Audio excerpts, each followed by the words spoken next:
কিসের দুঃখের খবর তোর? কি যেমনটা দুঃখ হচ্ছে তোর? কত দেখো শোনো। এক লাপি ধরোলা এমনি না আবার সময় টেনশনে আর অ্যাভেলেবল অবস্থা দেখ কংগ্রেস মানে কোন এলে যে তান্ত্রিক পিলে আছে না, এই তান্ত্রিকে বলছে যদি এই মেয়ের ছেলে বাচ্চা হয় তাহলে এই ছেলের বাপ যায়, সে মারা যাবে। এখন এই টেনশনে আমার মাথায় আর কাজ করে চল না। আর তুই যে কি কথা কোস, এলে কি কোস তুই? এলে লোকের কথা কয়া দেবে তো, ফাজলেমি করে জায়গা পাইস না।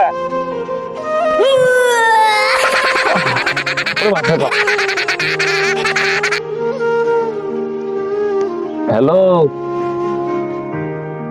হ্যাঁ ছেলে বাচ্চা হয়েছে? বাপরে বাপ, শেষ। ঠিক আছে